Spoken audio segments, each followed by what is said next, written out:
Cette nuit-là, au Sahel, une annonce a fissuré le silence, promettant de déplacer des frontières agricoles réputées immuables. Le contraste est brutal.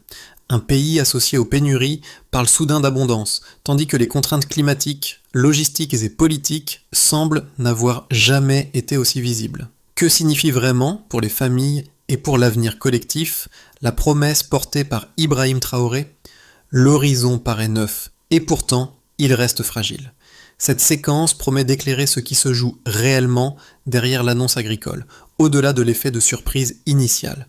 Pour le spectateur, l'enjeu est clair.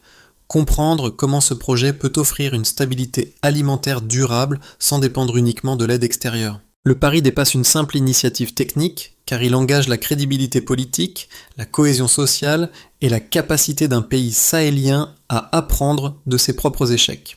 Si l'ambition réussit, elle pourrait redessiner les priorités économiques et locales. Si elle échoue, elle risque d'amplifier le scepticisme déjà présent.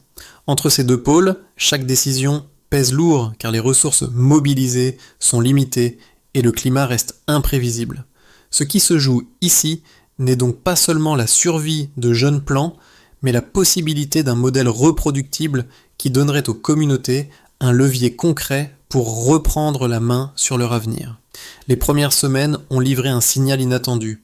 Malgré un démarrage chaotique, plus de 20 villages se sont engagés concrètement, transformant une annonce politique en action visible. Ce chiffre reste modeste à l'échelle nationale, mais il marque un basculement net. Le projet ne vit plus seulement dans les discours, il s'ancre dans le quotidien. Ce point de départ éclaire le contexte réel. Le Burkina Faso affronte depuis des décennies des sols épuisés, des nappes phréatiques fragiles et des saisons des pluies trop courtes pour soutenir des cultures exigeantes. Dans le Sahel burkinabé, chaque récolte dépend d'un équilibre instable entre chaleur extrême, vent sec et précipitations irrégulières. Lorsque l'objectif de planter 15 millions de bananiers a été annoncé par Ibrahim Traoré, nombre d'observateurs extérieurs ont immédiatement jugé l'ambition incompatible avec ces contraintes. Pourtant, sur le terrain, la perception a divergé. Dans les villages, l'annonce a été entendue moins comme une promesse spectaculaire que comme une possibilité, même lointaine, de sortir d'un cycle de manque répété.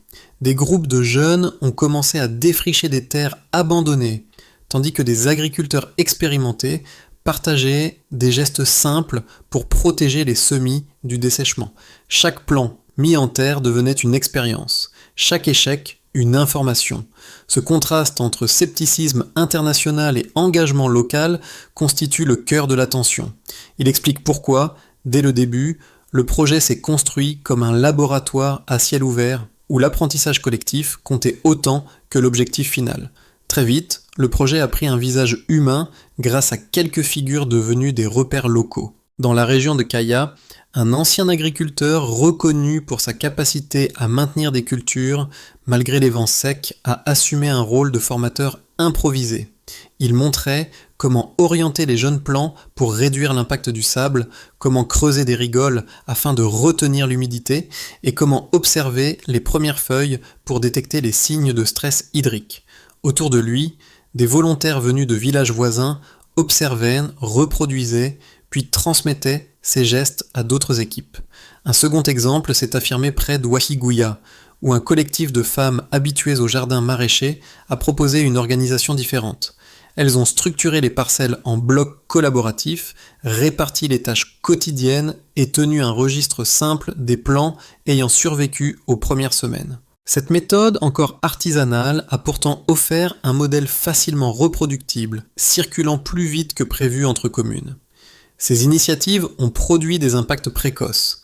Les villages n'attendaient plus des consignes venues d'en haut, ils adaptaient les pratiques à leurs ressources, expérimentaient, corrigeaient et partageaient ce qui fonctionnait. Cette autonomie naissante a transformé la perception du programme. Il ne s'agissait plus seulement d'un objectif national lointain, mais d'une suite d'actions concrètes inscrites dans le quotidien. Ce basculement a modifié la dynamique collective. Même lorsque les résultats restaient fragiles, l'idée que l'apprentissage local pouvait générer des solutions crédibles a renforcé la motivation. Le projet a ainsi commencé à produire un effet tangible avant toute récolte significative. Au fond, une chose ressort, et elle compte pour la suite, l'appropriation locale. Au départ, tout s'est enclenché rapidement. Les jours qui ont suivi l'annonce, les équipes locales ont creusé des fosses, aligné des rangées de jeunes plants et marqué les zones destinées à une irrigation rudimentaire. Les outils circulaient sans pause, les consignes étaient répétées à voix haute, et les anciens vérifiaient chaque alignement. Cette phase d'activation donnait l'impression d'un pays engagé dans une expérimentation collective, où chaque geste comptait et où l'élan semblait suffire à compenser le manque de moyens. Puis est venu le choc. Quelques semaines plus tard, la sécheresse a frappé plus tôt que prévu.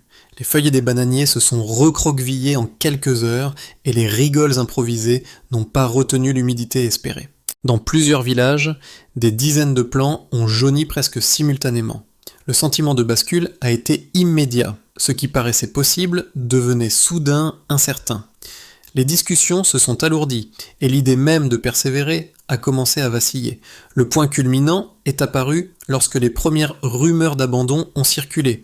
Sur certaines parcelles, les habitants voisins se sont réunis pour décider s'il fallait continuer à investir du temps et de l'énergie dans un programme déjà fragilisé. Les critiques venues de l'étranger, relayées par les radios locales, ont accentué la pression en décrivant l'initiative comme irréaliste pour un pays soumis à un climat aussi instable. La tension psychologique s'est accumulée. Les pertes s'additionnaient, les doutes grandissaient et l'élan initial semblait se dissiper. Pourtant, la dynamique ne s'est pas effondrée. Dans plusieurs villages, de petits groupes ont poursuivi le travail malgré l'épuisement. Ils ont protégé les plants survivants avec des brise-vents de fortune et testé différentes profondeurs de plantation pour limiter l'évaporation. Cette résistance discrète n'a pas inversé la tendance, mais elle a empêché l'abandon total. Peu à peu, certains plants ont montré une capacité de résistance inattendue, souvent grâce à des choix improvisés mais efficaces. C'est à ce moment que le projet est entré dans une phase de réorganisation. Les villages ont commencé à comparer leurs échecs, à identifier les zones légèrement plus humides et à analyser ce qui avait permis à certains plants de tenir. Les échanges entre communes se sont intensifiés, transformant les revers en informations partagées. Cette séquence de répliques a marqué un tournant. L'initiative cessait d'être un simple pari pour devenir un processus d'apprentissage structuré, soutenu par la volonté collective, rappelée à plusieurs reprises par Ibrahim Traoré. Au départ, un premier constat mesurable s'imposait. La base était faible. Dans plusieurs villages du Nord, les habitants ont constaté qu'environ 50% des jeunes plants installés lors de la première phase avaient flétri après quelques semaines. Ce taux élevé signalait une vulnérabilité extrême face à l'évaporation rapide et au vent sec. Puis, un premier changement est apparu avec l'introduction ciblée de l'irrigation goutte à goutte alimentée par l'énergie solaire. Sur les parcelles équipées en priorité, la mortalité des plants est devenue nettement inférieure à celle observée au début. Cette différence s'explique par un contrôle plus régulier de l'humidité malgré l'irrégularité des pluies. Et un autre indicateur est venu des zones où les trous de plantation ont été creusés plus profondément. Dans ces parcelles, le feuillage est resté plus vert et plus souple pendant les pics de chaleur. La rétention accrue de l'eau dans le sol a amélioré la résistance sans infrastructures lourdes. À partir de ces trois repères, les villages ont commencé à structurer leurs observations. Des tableaux simples notaient chaque semaine l'état des feuilles, la vitesse de reprise et les pertes restantes. Cette documentation a permis d'identifier les combinaisons les plus efficaces: profondeur adaptée, protection contre le vent et irrigation maîtrisée. Peu à peu, une méthode reproductible a émergé, transformant des ajustements dispersés en un socle technique partagé. Ces résultats restent fragiles, mais ils montrent un passage clair d'une base très faible à une amélioration mesurable. Ils expliquent pourquoi Ibrahim Traoré insiste désormais sur la discipline collective autant que sur l'innovation, convaincu que la stabilisation dépend de l'accumulation de gains modestes mais vérifiables. Avec le temps, deux lectures contradictoires du programme se sont imposées. La première, portée par plusieurs experts étrangers, avance que l'initiative ne pourra jamais franchir le seuil critique de viabilité. Selon eux, la combinaison d'un sol appauvri, d'une saison sèche prolongée et d'une absence d'infrastructures hydrauliques lourdes condamne toute culture intensive du bananier dans le Sahel. Dans cette perspective, les pertes massives observées lors des premières semaines ne seraient pas un accident de parcours, mais la confirmation d'une limite structurelle déjà connue. Un second argument, souvent associé à cette lecture critique, concerne la logistique et la durabilité. Même si quelques parcelles montrent une amélioration temporaire, les sceptiques estiment que la maintenance des systèmes solaires, la gestion de l'eau et la coordination entre villages dépassent les capacités actuelles. Ils craignent qu'un projet reposant trop fortement sur la mobilisation communautaire s'essouffle avec le temps, une fois l'enthousiasme initial dissipé et les contraintes climatiques revenues au premier plan. Face à ces positions, une réponse s'est construite à partir des faits observés sur le terrain. Les villages engagés n'ont jamais nié les limites environnementales, mais ils ont montré que certaines hypothèses pessimistes étaient incomplètes. Les données locales indiquent que les plans bénéficiant d'une combinaison d'irrigation maîtrisée, de protection contre le vent et d'une organisation collective rigoureuse présentent une résistance accrue, même lors des pics de chaleur.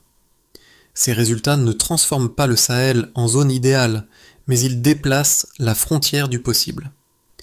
Un second contre-argument concerne précisément la mobilisation sociale. Là où les analyses techniques voyaient une faiblesse, les communautés ont démontré une capacité d'apprentissage rapide.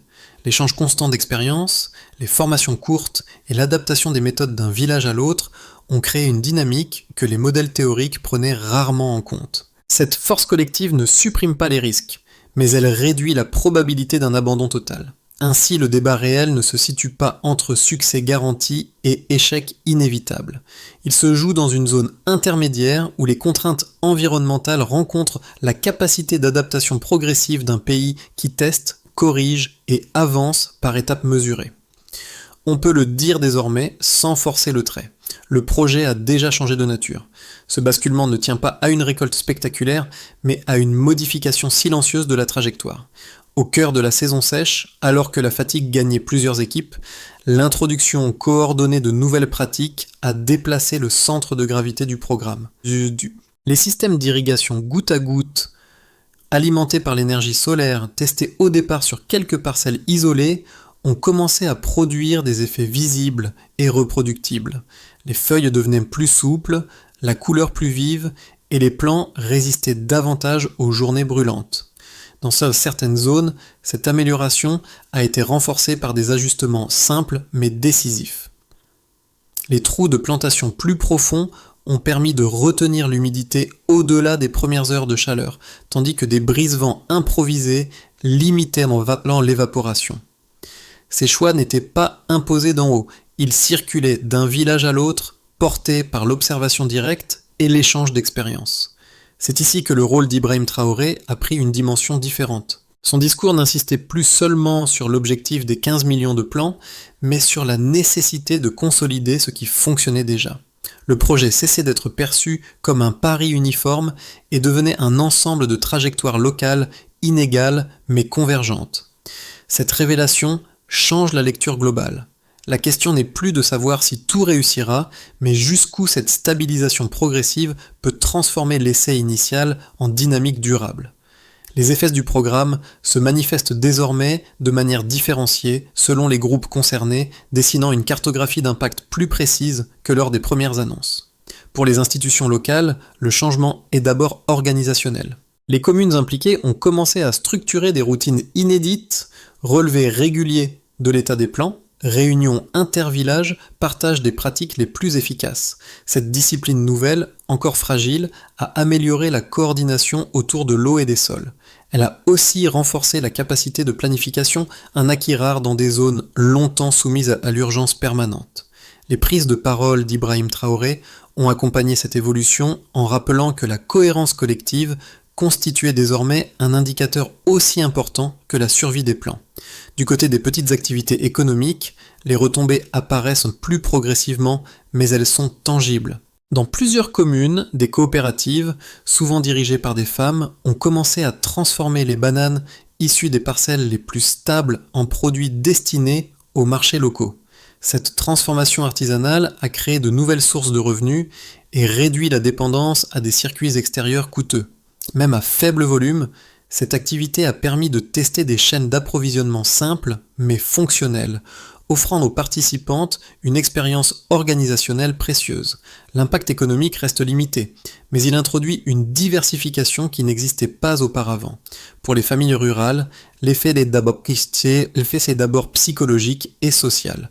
La présence de plants plus résistants, capables de traverser une partie de la saison sèche, a instauré une forme de stabilité émotionnelle. La perspective de récolte partielle, même modeste, atténue l'angoisse liée aux pénuries récurrentes. Cette amélioration a renforcé les réseaux d'entraide. Partage de l'eau, surveillance collective des parcelles, entraide lors des périodes de stress climatique.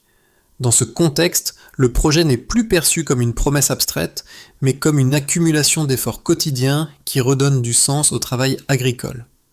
Le quatrième groupe, celui des jeunes et des communautés élargies, a été profondément marqué. Les ateliers de formation ont modifié les relations intergénérationnelles. Les anciens transmettaient leurs gestes d'adaptation, tandis que les plus jeunes expérimentaient des solutions techniques liées à l'irrigation solaire. Cette complémentarité a transformé plusieurs villages en laboratoires à ciel ouvert. Pour de nombreux jeunes, participer à cette dynamique a ouvert une alternative crédible à l'exode en leur offrant un rôle actif dans la transformation locale.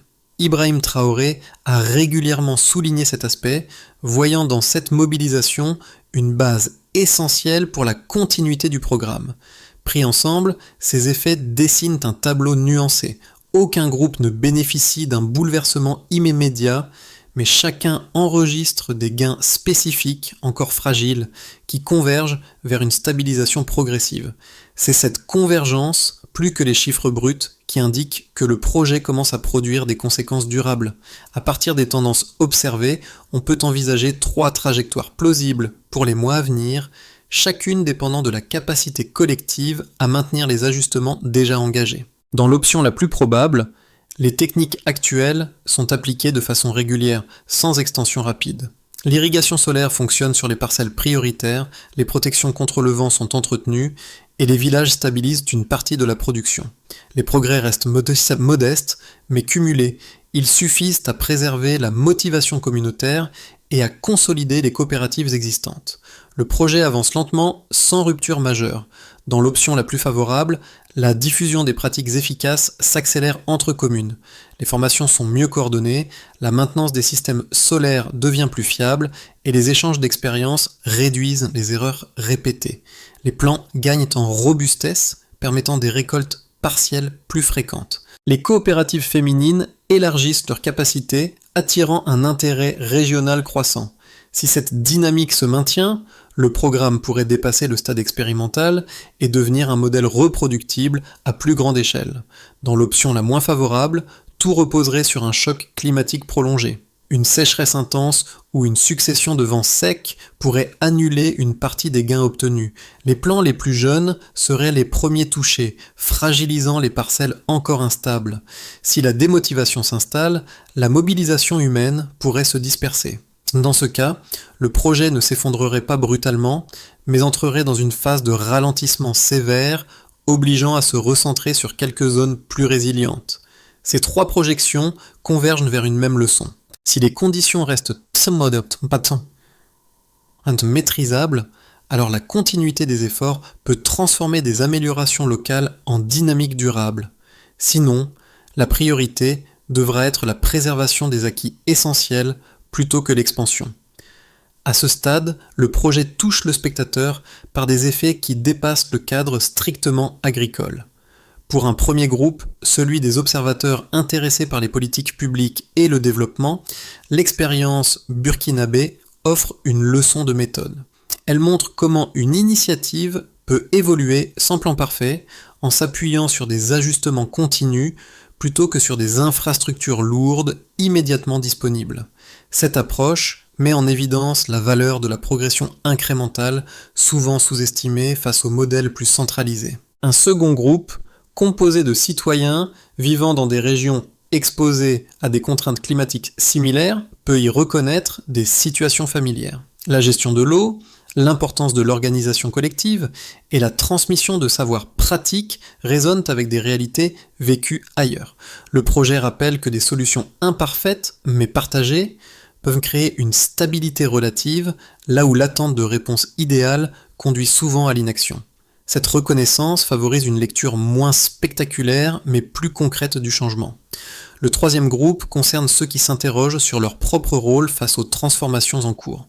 Le récit souligne que l'impact ne provient pas uniquement des décisions prises au sommet, mais aussi de la capacité des communautés à s'approprier, documenter et améliorer ce qu'elles entreprennent. Pour le spectateur, cela ouvre une réflexion sur l'engagement à petite échelle. Observer ce qui fonctionne, soutenir les initiatives locales crédibles et accepter que les résultats prennent du temps. Deux pistes émergent alors. La première consiste à prêter attention aux indicateurs discrets plutôt qu'aux annonces spectaculaires. La seconde invite à considérer la valeur du collectif dans des contextes où les ressources sont limitées. Sans proposer de modèle universel, cette expérience offre un miroir. Elle interroge la manière dont chacun évalue le progrès entre attentes immédiates et transformations patientes. Pour consolider les avancées observées, le programme doit désormais s'appuyer sur une organisation plus méthodique, capable de résister aux variations extrêmes du Sahel. Sous l'impulsion d'Ibrahim Traoré, une feuille de route pragmatique s'est progressivement dessinée autour de responsabilités clairement réparties et d'indicateurs simples mais vérifiables. D'abord, les comités villageois entrent en jeu. Leur rôle consiste à identifier les parcelles les plus résilientes et à établir un calendrier d'entretien hebdomadaire. Chaque équipe note l'état des feuilles, la fréquence des arrosages et les pertes éventuelles. Ces relevés servent d'outils d'alerte précoce et permettent d'ajuster la gestion de l'eau au plus près des réalités locales. Ensuite, les agriculteurs expérimentés sont mobilisés pour animer des formations courtes et ciblées. Ils expliquent les protections contre le vent, la profondeur optimale des trous de plantation et l'usage rationnel des systèmes solaires. Les villages les plus avancés accueillent ces sessions afin d'accélérer la diffusion des pratiques fiables. Le critère de suivi est simple, réduire visiblement le nombre de plants flétris durant les 10 premières semaines, puis les équipes techniques locales prennent le relais. Elles assurent la maintenance des dispositifs d'irrigation goutte à goutte, harmonisent les horaires d'arrosage et organisent des contrôles mensuels. L'objectif est d'éviter que des pannes mineures n'annulent des semaines d'efforts collectifs. Enfin, les groupes féminins et les communes sont directement impliqués. Les coopératives développent les premières chaînes de transformation, tandis que les autorités locales établissent des points de collecte pour les plants les plus robustes. L'indicateur clé devient la capacité à maintenir un flux continu, même réduit, de produits dérivés. Cette feuille de route ne promet pas de résultats immédiats. Elle vise à transformer un ensemble d'initiatives dispersées en un mécanisme reproductible, condition essentielle pour inscrire le programme dans la durée. Dans plusieurs villages, les gestes transmis lors des premières semaines sont devenus un repère partagé. Les mêmes rigoles creusées à la hâte, les brise-vents bricolés avec des moyens limités et les orientations précises des jeunes plants racontent aujourd'hui une histoire plus large. Ils rappellent que la transformation n'a jamais reposé sur une solution spectaculaire, mais sur une patience collective construite jour après jour. Ce sont ces gestes répétés et corrigés qui ont permis au projet de franchir ses premières zones de fragilité. Ce rappel renvoie aux figures évoquées plus tôt, ces agriculteurs et ces collectifs qui ont servi de guides informels. Leur rôle n'était pas de promettre un succès garanti, mais de maintenir un cap lorsque les pertes semblaient décourageantes. Dans ce contexte, chaque feuille redevenue verte au cœur de la saison sèche a pris une valeur symbolique, celle d'un effort qui refuse de disparaître malgré les revers. Lorsque Ibrahim Traoré évoque la suite du programme, il insiste sur cette continuité. Pour lui, les plans qui tiennent debout incarnent moins une victoire technique qu'une preuve de cohésion. Il témoigne d'une capacité à apprendre ensemble, à ajuster sans renoncer et à transformer l'incertitude en moteur d'action. Et, peu à peu, une idée s'impose, simple et persistante. La constance peut devenir une force politique et sociale. Au terme de ce parcours, le projet dépasse le cadre d'une simple expérimentation agricole. Il devient un symbole plus large, celui d'une société qui cherche à s'appuyer sur ses propres ressources pour réduire sa vulnérabilité. Les bananiers, encore jeunes, alignés sur des terres longtemps jugées stériles, incarnent une tentative de réappropriation de l'avenir, lente mais assumée.